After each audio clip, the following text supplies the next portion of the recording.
Okay, hi everyone. Welcome to the Athens Environment and Sustainability Commission meeting. I'm glad everyone could join today. I'm filling in today for Amy Delac, who is out of town. I'm Sarah Conley-Ballou. I guess, should we begin with quick introductions, as we usually do? The first thing we should do is establish that we have quorum. Okay, yes, let's establish we have quorum. Call to order. It does look as though we have quorum today. 3 members are missing, but we should have, we do have enough members to hold our meeting today. Correct. And do we want to do a quick introduction round, Paul? Do we usually do that? We all know each other. Oh, good. We're all here. There's no special guests today, it doesn't look like. Well, no, I take that back. We do have some attendees. We sure do. We do. Well, in that case, I do think we need to go around and just do quick introductions. I'm Sarah Conley-Ballou. I work at Rural Action in our Sustainable Energy Solutions program, and I am a commission member. Austin, you want to go next? Yeah, I'm Austin Babro. I retired recently as a professor at OU, and I live in Dover Township in the county. I'm a commission member. Sam?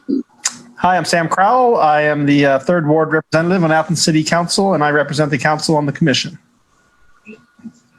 Jasmine? Hey, I'm Jasmine Fakoon. I'm a recent graduate of OU's Voinovich School, Master of Science in Environmental Studies, and I'm currently the resource assistant for the Wayne National Forest and the Bailey Ecosystem. Great. Elaine? Hi, I'm Elaine Getz, the Director of Energy Management and Sustainability at OU, and I've been a member of this commission for a while. Thanks. Stefan? I'm Stefan Gleitzberg. I'm with the Athens Nature Center Initiative, and I'm on the commission for 3 years now. Abby? Hi, I'm Abby Rajam. I'm a master's student in environmental studies, and I'm the student member of the commission. Great. Megan? Hi, everyone. My name is Megan Almeida. I'm with Rural Action in the Zero Waste Program, and I've been part of the commission, I don't know, a couple months. Wonderful. And last but not least, Paul. Hi, everybody. Paul Logue, planner for the city of Athens and commission member for as long as it's been existing. I think Elaine and I think, are the 2 longest serving now. If anybody, any of the attendees who are, we can see listed here, I take minutes for the commission. So if any of you, not all of you, have your full name in the attendees list, if you could please just either type your name into the comment box or type it directly to me, I would appreciate that. There's a few I'm seeing, HH, Nicole, and Sarah. And then there's Jake Buchanan, Caitlin Roush, and Lauren Connor, and an Austin, but I'm assuming that's you, Austin Babrow. Or another Austin, please send me your last name. Thank you. Sorry, Sarah. Thanks, Paul. Okay, we'll begin with our disposition of minutes. Paul circulated the minutes from our September meeting. Are there any changes to the minutes as written? Indicate with a hand raise. Okay. Move approval. Yes, seeing none, anyone like to move to approve our minutes from September? Move approval. Austin moves. Anyone? Second. Okay, and Sam has second. Wonderful. Okay, next up, our next meeting date is scheduled for November 4th at 6 p.m. Does that meeting date work for everyone on the commission? Okay, see some nods, no changes.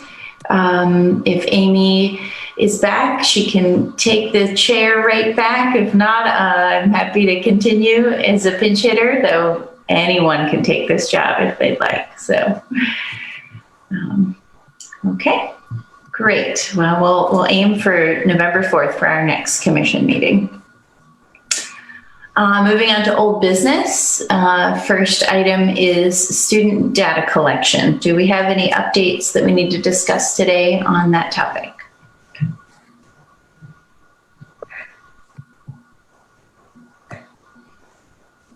The only thing I would say is that I know at the last meeting we did, everybody was supposed to have some homework to do. I'm not sure if anybody did that. If they did, we can either discuss it now or we can try to put it all together in a single document and discuss it in November or something. Maybe, I'm not sure. I know I did not do my work yet. I'll be honest with everybody and just tell you that. And I really need a working meeting in order to get these things done. So we've tried that in the past. Not sure anybody has showed up, not even me. That the last one, Abby waited for me, I think. And then at another one, I waited and nobody else came. But I mean, if we are going to get this data finished, we probably are going to have a separate meeting, because I don't think it really works to assign homework and then expect that people are going to do it. I think we need a meeting. So, should we, Elaine, would you recommend that we try to get one set in the next couple weeks? Yeah, probably. I actually have a training all week, not next week, but the week after that. So that's probably not a good week for me, but maybe 3 weeks from now, I would be happy to participate in a meeting like that. What about right before the 4th? So the Wednesday before the 4th is the 28th. And then it'll be fresh on the brain. That would be great for me. The same time as commission meeting, 6 p.m.? I'm happy with that. Yeah, that works for me as well. Okay. I know that I haven't been assigned to homework, so I'll just come to the meeting and pick up things that are missing, maybe. Someone get us out an invite for that? Yep, I'll take care of it. Okay. Thank you. So we're going to do it on Wednesday, the 28th at 6 p.m.? Mm-hmm. Okay. I don't recall having homework. If I've forgotten, if somebody could remind me, I would be appreciative. Austin, do you have a section of the plan that you look over? I think I was involved in transportation quite some time ago. Okay. I think we have your data, Austin, but we can hash through some of that at the working meeting, and I'll carve out a couple hours the week before that to kind of review everything as well. Okay, I'm happy to go gather more data as needed. So yeah.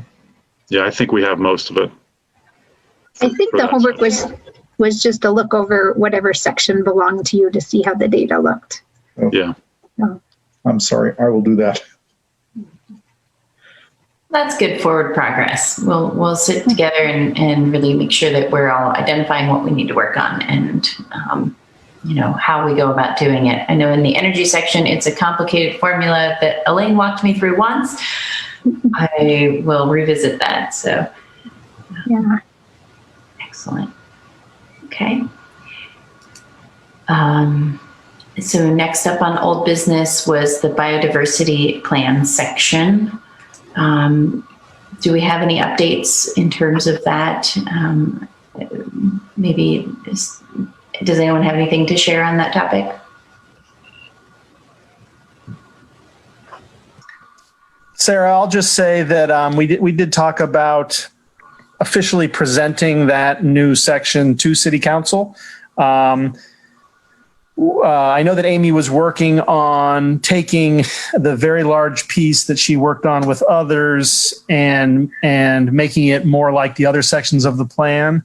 I didn't know if we wanted to wait to present to council till it was in a more kind of, we can obviously share all of the work with council, and we should, but as far as a presentation to council, either me showing or Amy joining a meeting to show, I wanted to wait, I thought, until she had created that section that replicated the rest of the plan to show to council. So that's my only piece, is that I can work with Amy on doing that and making sure that it gets on the council agenda when she's ready to do that. That's my only piece. Good. Yeah. Anyone else have any updates or comments on that? And another thing to add to that, I was working with Paul to create a public announcement kind of thing. No, there's a different word for it. It's just Press Paul release. helping. Press release, right, on the iNaturalist project for the city of Athens. So that probably should be something that should be mentioned in the report as well somewhere. I'm not quite sure if it's in there quite yet. Stefan, do you want me to release that? Yeah, I think I looked over at your edits and send a slightly edited form back.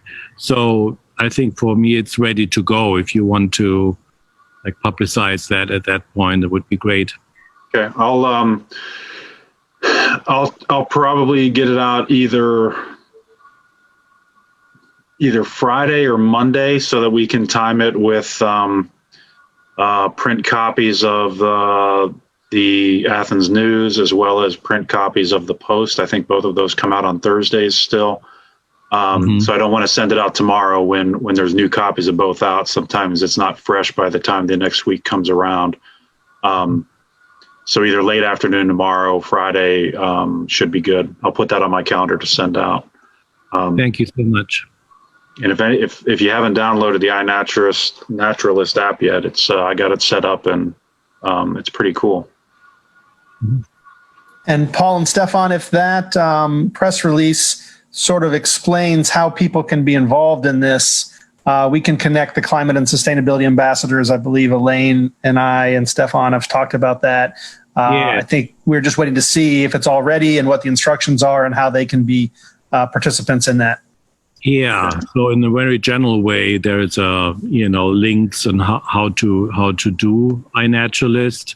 I have to apologize to Elaine that I looked over her email twice and I thought a little bit about but I didn't make the effort to create a specific program for those ambassadors.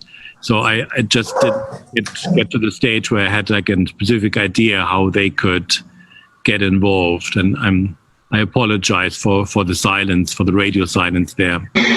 No problem, Stefan. Actually, this is perfect. I mean, they don't actually, my email was probably a bit confusing. They don't need a specific program. They just need a way to get involved. And this will be perfect for them to be able to just use iNaturalist. And, okay. Yeah. Great. So thank you for the work you did. Yes, without a doubt, Stefan. Thank you. Excellent. Okay. Anything else on biodiversity plan, or should we move to our next item?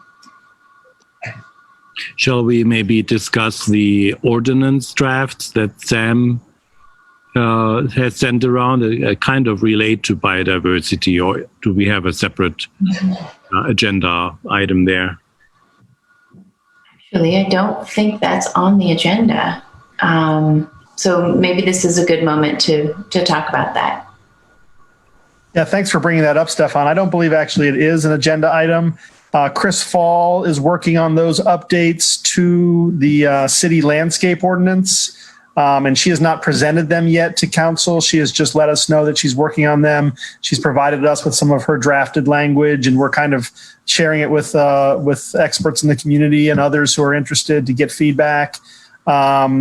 It really is a pollinator program. So in particular, the biodiversity team and Abby and people who have experience with master gardening and the pollinator programs, your eyes on that would be wonderful. I think it really is a chance to make our landscaping and connected ordinances in line with more sustainable principles. We did have some issues in the community where people were intentionally growing pollinator type naturalized areas, yet they were being warned by neighbors and the city that they were not following the guidelines for maintaining grass height within the city of Athens. And so this is a chance to actually institutionalize the allowance of intentional pollinator gardens in order to be approved. There is a permitting process that Chris Fall is proposing in order to have that type of garden in your home and not have to be cited by code or being able to explain to neighbors, this is what's happening here and this is why I'm doing it. And I think it's a needed upgrade to our code of ordinances, and that's really where it comes from. And I did share that around. And Paul, maybe I'll have to remind me to put that on November's meeting agenda. If people if you want some homework, then you can take a close look at that for the November meeting. And if you have suggestions or any kind of feedback, I can pass that along and discuss it with Member Fall. Do you Thanks, know Stefan. specifically what kind of feedback they're looking for? Well, you might, if you look at it and you say, you know what, this is really missing this piece, or some of the specifics about what would be in the permitting program, just really or maybe Abby, you say, you know what, this looks great, I have no changes, and that would be important feedback. Yeah, to share. I did read through it and it was very exciting, but I wasn't sure what changes I would do to it. So maybe I'll give it another look. Okay, and then just letting her know, letting me know, and I can let Chris Fall know that we've had some people who are pretty knowledgeable about these things. Take a look at it and support what she's done. That would be very good feedback too. I'm sure Jasmine also has the knowledge to provide that kind of feedback. Cool. Hey, Sam, just to double check what you said, has Chris she has discussed it in committee? But not just in general terms, she's mentioned that she's working on it. She has shared it on email. I can't remember, Paul, if she's actually brought it up in committee. She's been very busy and brought up a lot of things recently, and I can't remember if I've just been involved through reading her drafts or if she actually brought it up. Okay. Good question. Just want to make sure I don't have it wrong in the minutes. Okay. I can check for you too. Very good. So maybe we'll assume that we'll have a status update on that at the next meeting, and we can hear more about where that stands. Okay. Any updates on the West Side Community Association collaboration? Yeah, I have updates. Sorry, my dog's barking in the background. That's okay. So the update is small and is that there's still interest. I haven't heard back. So I heard back from a couple people from the West Side Community Association, including Ed, that there'd be interest in starting something up in the spring. And I actually just emailed Emily Beveridge to see where she's at. So that's the whole update for now. Yeah, as we get into the colder season, it may be something that's put on the spring agenda, perhaps. Okay. I wonder, do we want to move that item to a sort of follow-up in March? Though I guess, Abby, we have you through the end of the school year or through the end of the calendar year as a commission member, our student commission member? I mean, I will be graduating in December. So I think me graduating means I'm no longer the student member. I wasn't sure on the... Yeah. Well, I guess if in fact you, leave the commission, it might make sense for this assignment to sort of move to another commission member, perhaps Ed, as he's been involved, or anyone else who's been... who's associated with the West Side or could kind of pick it up come spring. Yeah, there is so there's a Google Drive with a bunch of information, and there's two different proposals, one for two different size gardens with different specs at different levels of completion, of course. So all that's in the drive, and I could share it or maybe put it on the commission drive or something. If you'll join us next month, maybe when we come to this agenda item, we can, ask if anyone's willing to take it on as sort of their own task. So. Yeah. Okay. Any updates on the age-friendly Athens County? I know we got an introduction to that last month. Paul or Sam, anyone want to share on that? Yeah, I'm happy to share on that. Specifically, the Age-Friendly Athens County Initiative is a very large initiative, and we have 9 different subcommittees as part of the larger initiative.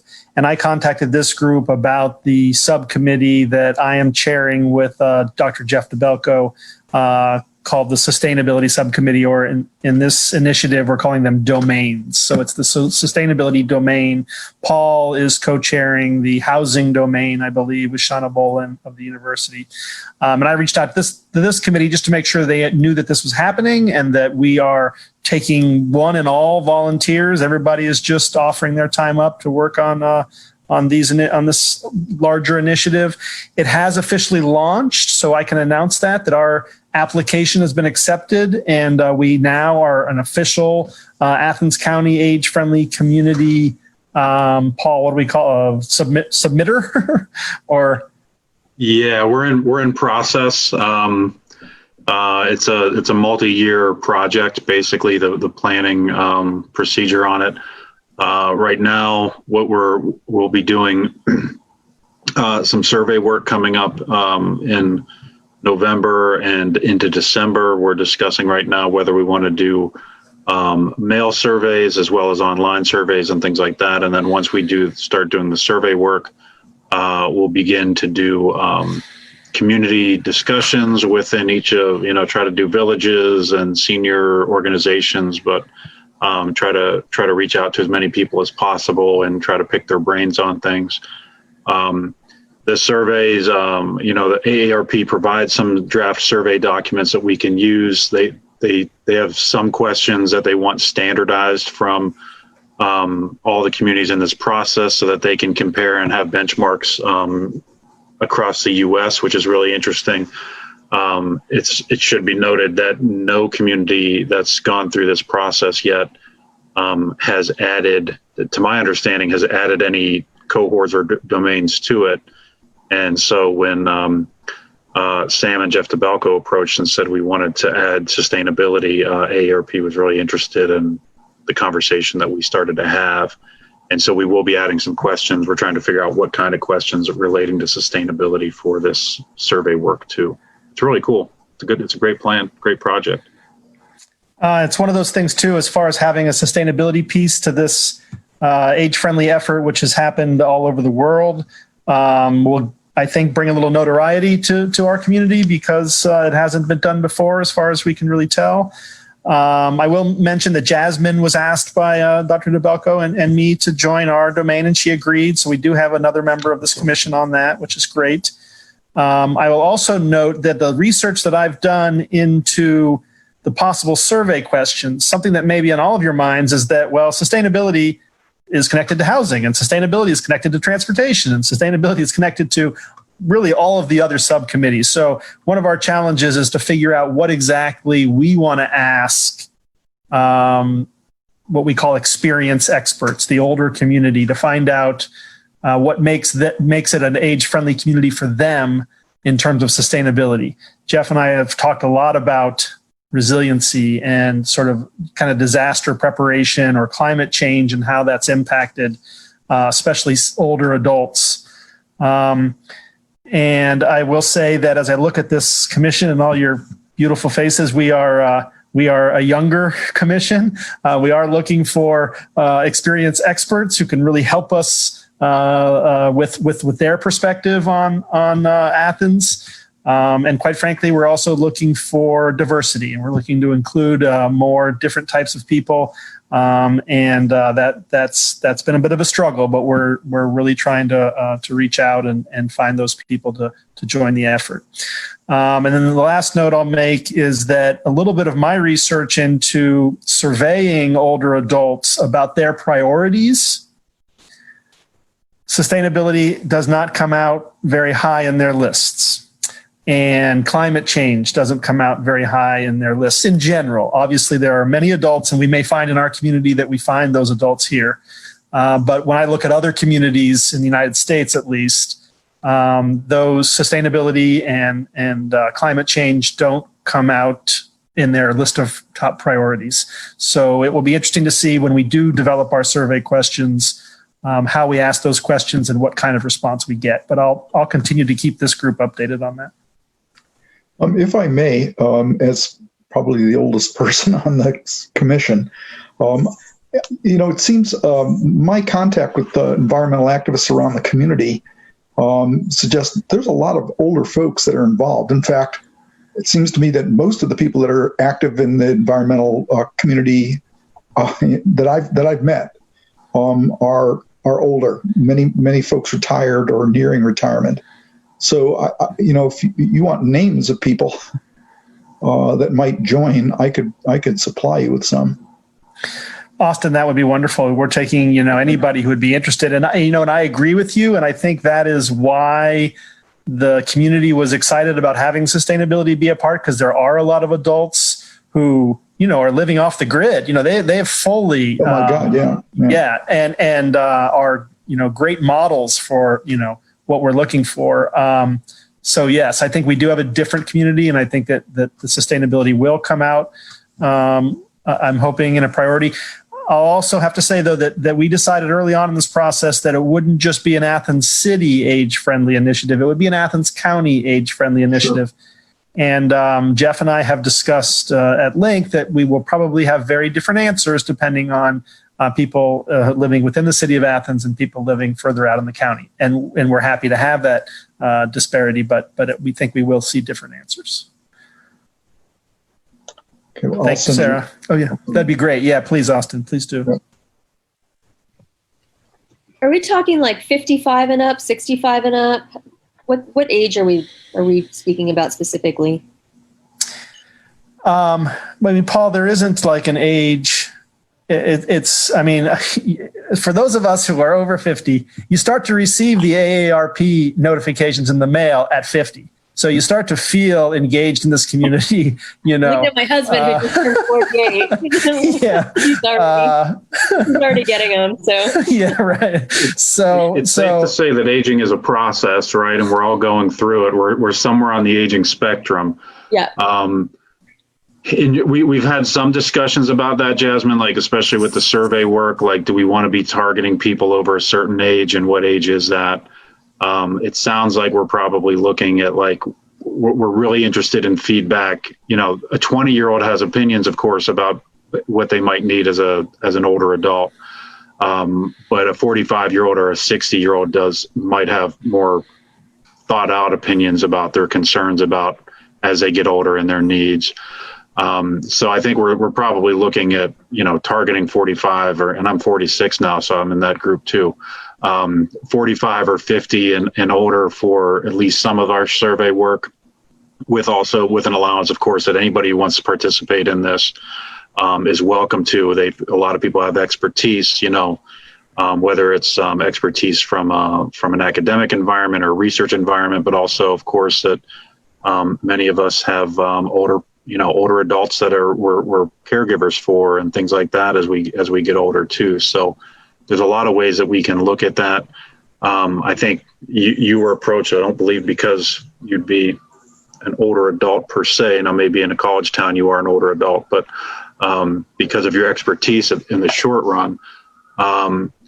It should also be noted, from a planning perspective, AARP is just an amazing resource, and the advocacy they do for a lot of sustainability type work was really surprising to me. But they are kind of on the forefront of thinking about how do you make cities better for people and how do you make communities better for older adults. And a lot of those things that they talk about are things, when you you have to drive less when you're older, and many people can't drive. And so what kind of transportation options are out there, and what's public transit look like, and are neighborhoods walkable? Do people have access to food and social events? Like, there's a lot of sustainability-based initiatives that they just kind of have baked into what they're already doing, and it's surprisingly forward-thinking planning, housing, and things like that. It's really interesting to see. It's not what I expected ARP to be from my notion of it growing up. Is there any document to look at if we solicit people who want to get involved? If there's kind of a summary thing available, maybe? They've got a really robust online platform, Stefan, with all kinds of information and guides and stuff like that. I'll send out links to all of that to the commission members. That would be great. Yeah. And Jasmine, I know your husband just a little bit, and he doesn't seem that old, but he'd be welcome to join our experienced experts if he is so inclined. Maybe there'll be some photojournalism opportunities, and he can, make us better in that regard. We'll talk. Okay, great. And Austin, not that it's a competition, but I think Ed might be older than you, even though he's not here tonight. And Sarah is back, but I wanted to say one thing about the sustainability section. And Sam probably knows already what I'm going to say, since he knows what I always say about sustainability. But sustainability isn't really, it's odd to make it its own section in some ways, because sustainability is a framework for all the other sections. So if you send out a survey and ask people if sustainability is a priority, that's like saying, is making good decisions a priority for you? And it seems sort of odd. I don't think people understand what sustainability means. So asking if sustainability is a priority for you, in this community, people might know. But I would think in most communities, if you asked an older person if sustainability is a priority, they don't have the slightest idea what that means, and they would not say it's a priority because they don't realize that sustainability is sort of the basis of good triple bottom line decision making. Yeah. So, anyway, I think you're spot on, and yeah, it's one of those buzzwords that I think that maybe the younger generations use a lot, and the older generations use too, but don't know that they're using. But I think that if we frame it in a way where we define, what is sustainability first, and then, is this important to you in that context, then I think it would make more sense for sure. Yeah. Once they understand sounds like a challenge being asked. Yeah, no, once they understand what it is they're being asked, then I think, of course they care about the future generations and their grandchildren. I think that makes sense. Yeah, that's a great point to both of you. And I didn't mean to infer that the question had asked communities, do you prioritize sustainability? They had asked questions such as, coastal communities, whether sea level rise was something that they were prioritizing in their own preparation for the future, and it didn't come up as something that they were really preparing for. They were more thinking about the immediate, their immediate economic situation, or their community, other parts of their community, and the possibility of sea level rise on their property. While a concern, it didn't come out in the scheme of things very high. But you guys bring up a great point, which is the real challenge for the subcommittee right now is to what is the question? Not just do you prioritize sustainability, but how do we get at the essence, or the importance of. Jeff has gone a lot into resiliency and climate change, and we just can't quite figure out how we ask that question. And each domain is only proposing a few questions, so it gets a little bit more of a challenge in what our contribution will be. But as we develop those, and Jasmine will be a part of that conversation too, we'll share that with this committee and get your feedback.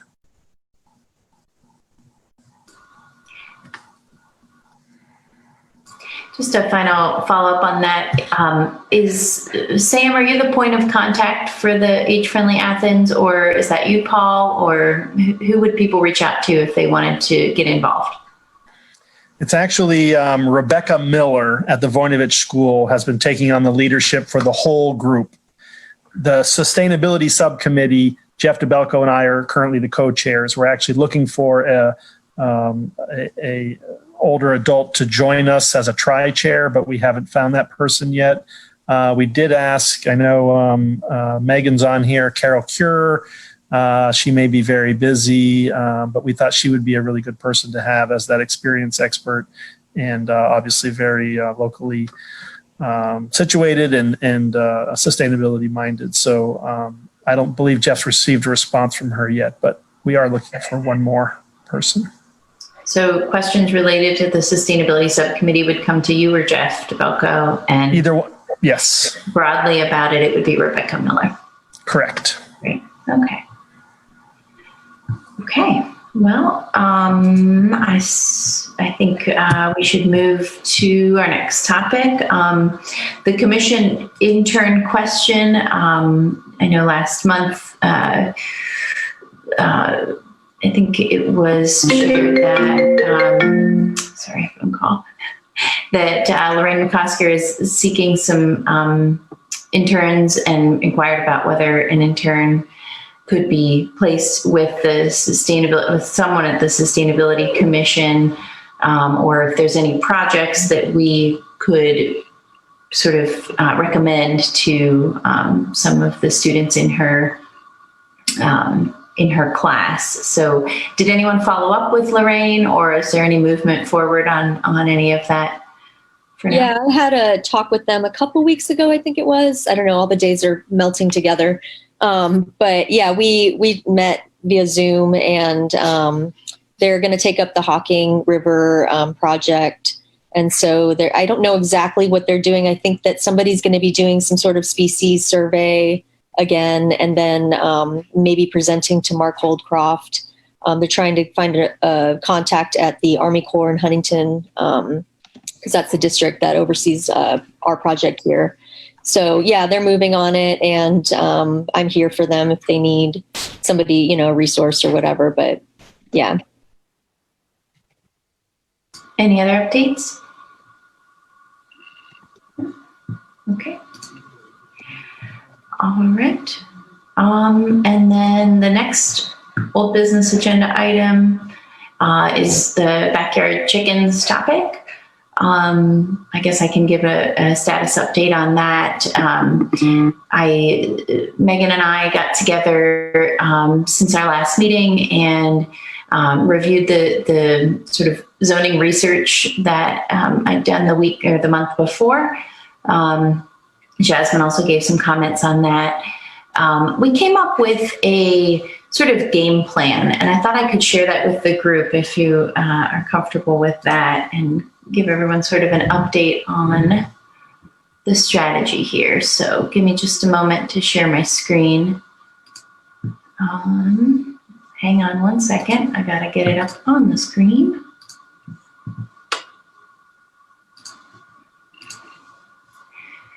So, okay. Here we go. So the steps that we had in mind, first of all, the zoning review. We have looked at 3 communities so far: Oxford, Ohio, Kent, Ohio, and Grand Rapids, Michigan.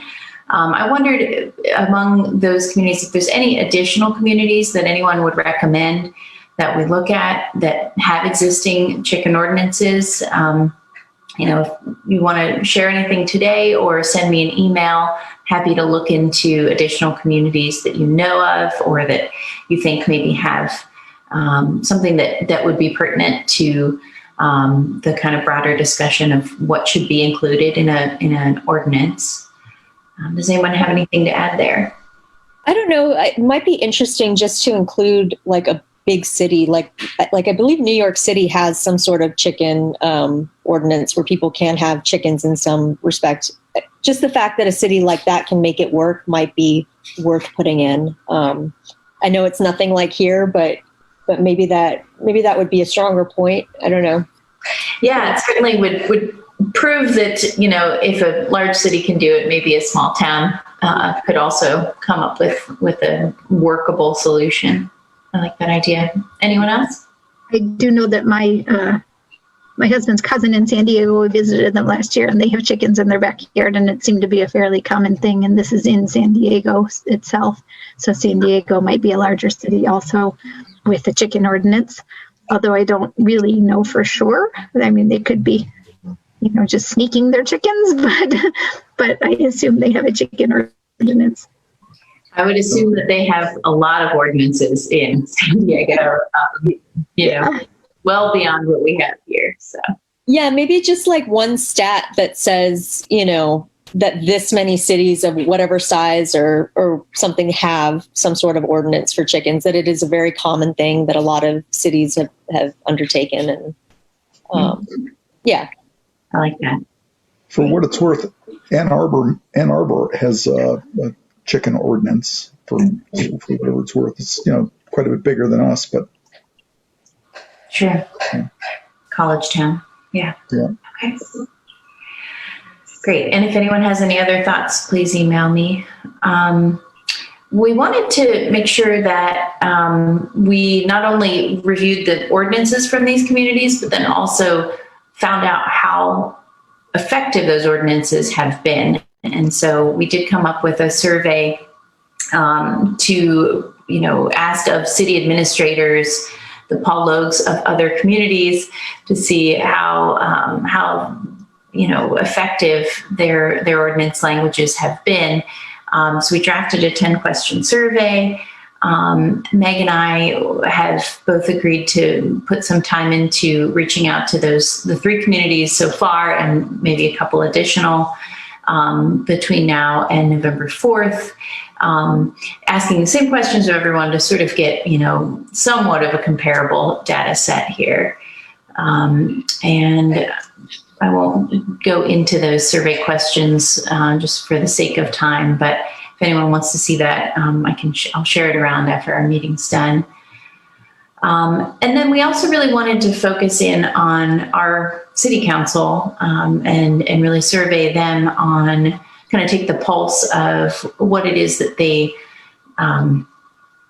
already understand about, what a backyard chicken ordinance could look like, what they may have heard already from constituents in their wards, if there's any input that they want to share, or any questions that they have that they want us to do some research on, and really just begin the conversation. So Meg and I sort of divided each of the council members that we will reach out to individually. Also within the next month, just to begin that conversation with each of them. I have a 5-question survey that we pulled together with questions there. And again, I'll circulate that at the end of the meeting. And then we hope that by November 4th, we can kind of give an update to the commission on, what we've found out. It won't be an analysis per se. It'll just kind of be a status update. But we do want to aim that for our December meeting, that we can kind of give a survey analysis to the group and really kind of summarize what we found, and some of the really be able to take a long look at what pertinent ordinance language should be included. We're trying to consider whether we wanted to get a public input survey out to the community, and how. It occurs to me that is not an easy task, in the sense that, we have to try to be as sort of widespread and fair and reach as many people as possible.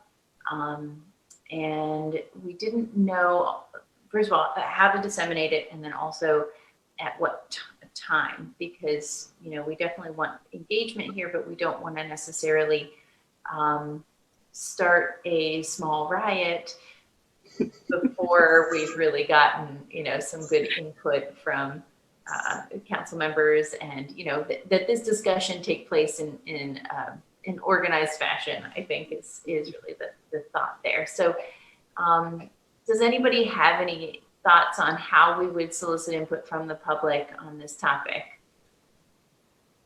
I have some thoughts connected to that, Sarah.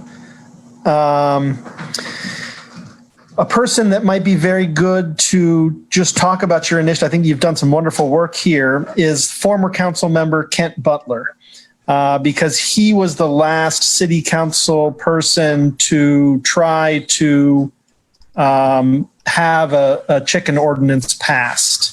And you can find out from him some of the obstacles, and that was almost 10 years ago, or maybe 10 years ago, 8 to 10 years ago. So times have changed, and you might find that that some of the obstacles that he discovered are not obstacles today, or maybe there are new obstacles. I'm not sure exactly. A couple, when we first started to talk about this issue, probably 6 to 8 weeks ago, I think I sent some links of the old city council meetings that I had found, the recordings where this was discussed. And that was interesting. And then Paul will be able to fill us in a little bit on the planning commission process, because I also provided the links to when this was discussed in front of the planning commission. And that's really where I think it bogged down. They have the authority, and Paul, correct me when I'm wrong here, they have the authority to change the issue, as you know, in our current code is you have to have 100 feet, I think it is, of distance between any chicken coop and the neighboring property. And we know most of our plots here in the city of Athens, there's no way we would have enough room to have 100 feet. And so when you look at the other cities, I think it's Oxford, maybe even Kent, it's 10 feet or 30 feet, which will allow some coops. And there's a lot of discussion about what they call, I can't remember, wagons or, mobile chicken coops where you can move it. Tractors. Yeah, tractors, right. You move it around the yard and then that presents a different, anyway, when the planning commission, again, this was 8 to 10 years ago, I think maybe there's one planning commission member who maybe is still there today. But they had, most of their objections had to do with health code issues, and I don't know how, so just strategically, you may want to be prepared to, discuss some of those, because I think that is what you will find. And interesting too is looking at that recording. There were a number of people in the audience who came to the planning commission meeting to make public comments. And before they were able to comment, I really thought that they were the pro-chicken people, and it turned out that they were not the pro-chicken people. Most of the people who spoke at the planning commission spoke in opposition, and they brought up all of the things you can normally think of noise and chicken poop and things that I think in other communities have been resolved. But that seemed to sway. If the planning commission members were already leaning in one direction, that public comment seemed to sway them. And then when they voted on it, they did not vote to change the 100-foot distance.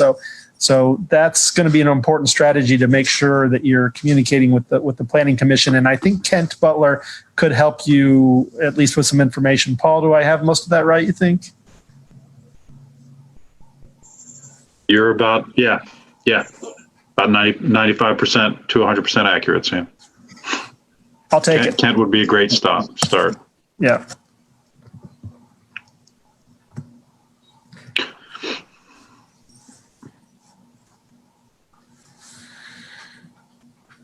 Or something that's, like how what are the pros and cons of trying to get input from people, and what's the right timing on that? Yeah, the timing issue is interesting because a number of people in my ward in Athens reached out to me about this issue, about trying to pass something because of the COVID situation we're in, and that being able to raise your own food is really helps people who are suffering economically, and you have control over your own food. Obviously, you know where it came from, et cetera, et cetera. But given the opposition in the past about health code violations, they may use COVID as a reason why not to do it now. So I think there may be some pull and tug there, given the timing we're in.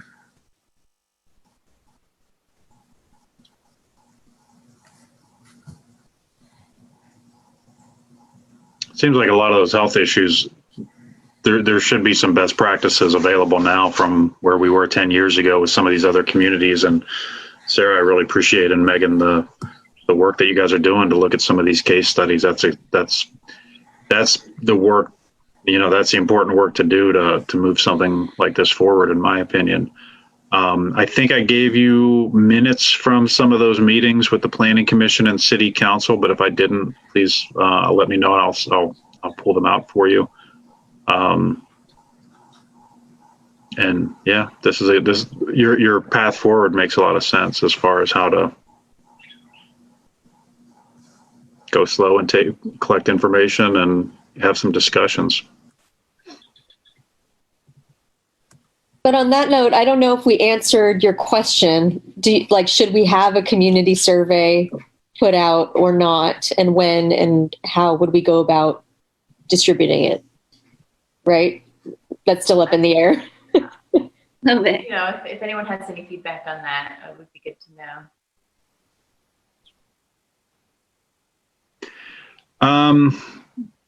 My thoughts on a survey, I mean, if it's just an online survey that anybody can fill out, I've had experiences in the past where if it's a contentious issue or if there's a specific interest group that really, if they want to get their point across, they will use that as a platform to get their point across. It's easy to skew the data, of course, and skew the results depending on how it's managed. I do have, I don't know how much longer we will have it, but I do have a survey platform through Constant Contact, which is an email marketing vendor that I use to help with our comprehensive plan messaging, and I believe that has some capabilities in there so that you can't have 15 surveys coming from one IP address, for example. So that can limit some of that stuff where you get the same people continuing to fill out surveys. You could have somebody who fills it out on a work computer, a laptop at home, and then also on their smartphone if they wanted to, but most people don't do that. So if you wanted to... Would that go out as like a City of Athens, official survey if it were coming through? Yeah, it would be coming from our subscription account. Yeah, and we pay a small fee, I think $45 a month for it. And again, I may be canceling it soon because I haven't used it very much in the last few months, and it's an expense that I'm debating whether it's needed anymore. Even though it's a small expense, we're trying to be mindful of all expenses right now. That being said, if I don't know that a survey is needed if you're doing all this other work and there's opportunity for people to comment on whether they like it or not. It occurs to me that, if a proposed ordinance comes to City Council, there's 3 readings and time for public comment at that point. I guess my concern is just, do we need to demonstrate that there's demand for this? And the public's input survey may well demonstrate demand, and it may demonstrate opposition. So, I guess I could go either way personally, and I certainly don't want to set anyone up for I think it could all come out in the public comment period, and or when City Council members are talking to constituents and finding asking questions individually or in small groups. During those kinds of engagements. So, would a petition be appropriate? Might raise the bar. I don't know. Thoughts on that? If we're just talking about a zoning initiative, or is it again, it depends on what we're looking at. If you mean like a Jasmine, actually, what do you mean by a petition? What does that mean to you? I don't know, just a way to show that there is interest in actually it's not something that's just coming from us. I see what you mean. Something that community members, because I've seen what I've seen on social media, but I don't know that represents the whole of Athens. Right. So I'm sure there's other voices out there, but if we get a certain number of people that are saying the same thing, then that might, that's something to present that says, hey, this many people have signed this and this many people would be interested in maybe having this. So I don't think that's a bad idea. I missed how what the design of the survey is, how the survey would recruit people into it, like where you would find participants. We're not thinking about like a probability sample of some sort, are we? This is going to be or is this something that's going to go out to the entire community? Did you say that, Paul? This could be sent out to the entire community somehow through the city? Yeah, I don't think we had any hard concepts of what it would even look like, Austin. I think it was, if we wanted to if the Sustainability Commission wanted to do some survey work to gauge public interest in this, public opposition, et cetera, that we do have some things we could do if we wanted to do online survey type work. I was just going to say, I think that, like if you do some generally broadcast survey distributed to people by social media, whatever, you're going to get an incredibly low response rate. Everybody is just over surveyed. You can't click on 3 websites anymore without 2 of them asking you to complete a survey when you're done visiting. And so, one way, if we're not worried about some sort of scientifically, argued survey, just send some people to, and I don't want to make work for anybody here either. I'm not sure I'd want to do this, at least not until after the election's over, but, maybe put a table out at the farmer's market and collect people's responses there.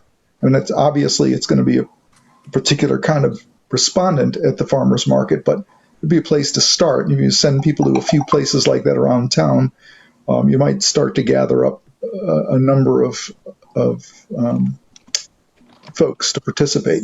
It's just one comment. One other comment here I'm going to make, and this is like completely out of my knowledge domain about this backyard livestock ordinances, but lurking in the background here and kind of paying attention to the conversation, I also was doing a little web surfing. And forgive me if you folks already know about this stuff, you've already done this, but gosh, if you just put in, if you just search like backyard chicken or livestock ordinances and best practices, you get a lot of really interesting stuff. There's a American Planning Association urban livestock webpage with quite a bit of interesting information on it. There's a more dated thing from residential urban chicken keeping, best practices. That's kind of dated, but there's I guess I'm just trying to say there's a lot of really interesting stuff on here about how to set up ordinances, best practices. Thanks. There's definitely precedent. There's a lot of towns and communities that are doing this across the country. So yeah, I don't know. I kind of think that maybe we could get a pretty good sampling of people, especially the same types that showed up 10 years ago. Those people will probably still be around, and maybe, they'll have their opinions too, and they'll want to be heard. I know the West Side was pretty much on fire when that one person had posted about, his chickens being taken away. There were like over 70 comments, and wow. People were very much, up in arms about how he should be allowed to have his chickens. And so I don't know. I think that like if we were just to disseminate it, like in a way where I guess the city would post it on your website and then also on the city's Facebook page, and then I think it would get shared. This community, I don't know. I think this is one of the things that the community might actually respond to if it's not too long and too in depth. But yeah, I don't know. I was going to say, is there a way just to do a one question? If we're just interested in, is there interest in this, or are people opposed? Are people for or pro or pro or con this. You could Seems even like- do that. Yeah, you could do that from a Facebook comment. There's a way to just put a poll up. They only give 2 options right now. It used to be several options, and I think it's only like yes or no now. But yeah, you could do that like right from a Facebook post. You don't even have to go through a platform. But if- it can give you a whole lot of like other data. Do you actually live in Athens, for one, that kind of thing. But you could, yeah.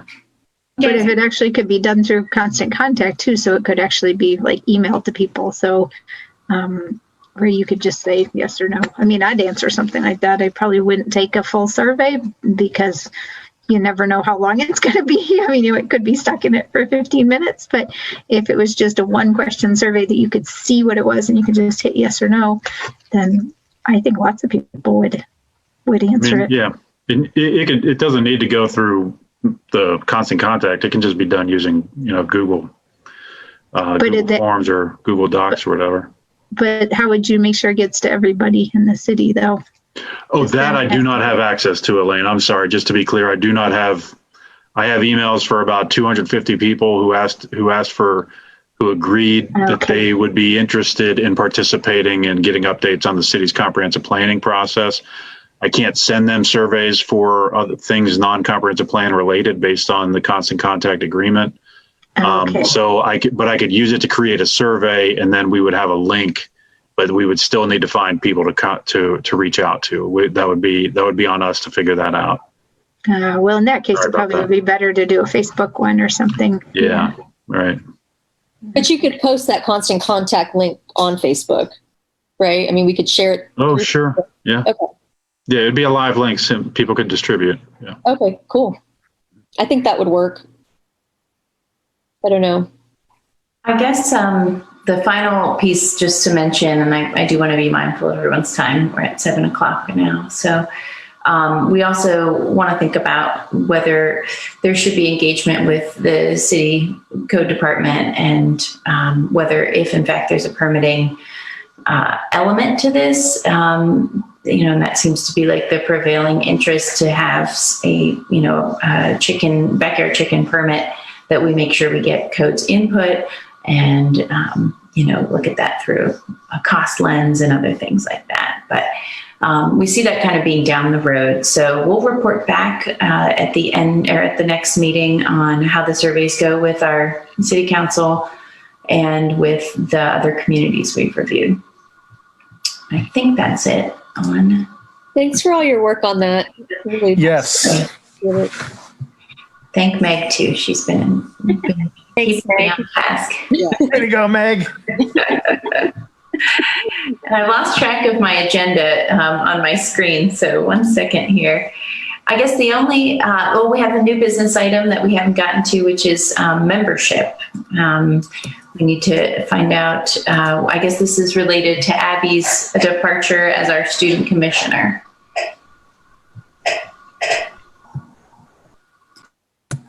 Yeah, I'll just say that we're losing Abby and we'll need a new student. And Elaine and I are connected to a lot of students, so we could probably come up with a recommendation to the commission. But we would also, I'm sure Elaine would agree, would love to hear if anybody else had a recommendation for a student to can't replace Abby, but, take the position of student representative. I have someone in mind. This person would be graduating next year, so they wouldn't be on very long, unfortunately. So I don't know if that would work, actually. We're thinking like probably someone that's either a grad student in their first year who's not going to graduate in May, or like, is this undergrad as well? Yep. Okay. Cool. Yeah, Jasmine, I agree that probably looking, it's better to have somebody who might be on the commission for a longer period of time, but please submit any ideas. I think we'd be open to hearing about anybody. Abby, if you're still on, have you talked to anybody about filling your role yet? No, I haven't. Okay. Maybe we could make it a homework item if anyone has suggested candidates, that we circulate that by email between now and our next meeting. And we need to make the decision in December, is that correct, Paul, or how does that work? Can the seat sit vacant until we've found the suitable candidate? Yes. Yeah, I think ultimately council will make the appointment. I don't even think the ordinance requires the commission to make a recommendation to council, or maybe to the mayor, one of the two. But in the past, if the commission's made any recommendations, I believe they've generally been accepted. But it could wait months. I don't think we had Abby hop on immediately after. I forget who the person was before Abby. I'm sorry about that. It's okay. Do you remember? Does anybody remember? Was it Tess? Was that her name? Oh my goodness, Tess was a couple of years ago. Was she the one? Elaine, was there somebody before I Abby? think so. I can't think of who it might have been though. I think the seat may have been vacant for a while. I think maybe it was. I can't remember. Same. It was going to be Tess me. Herman. It might have been Tess, and then it was going to be me, and then I couldn't get on because I live out here. That's Yeah. right. I don't know, maybe that for a while. Mm-hmm. Oh, I was thinking of a different Tess. So I was thinking of Office of Sustainability Tess, not Tess Herman, but okay. No, I I think don't know who it was. I was it's just not wondering. Tess Herman, Sam. Whoever, it was somebody from Office of Sustainability, and Tess Finney was Tess Finney. 4 or 5 years ago. Yeah, that was a long time ago. Okay. But we'll submit names There was to each somebody other. else. I feel like there was somebody else from our office, but I just can't remember who. Abby, how long have you been on now?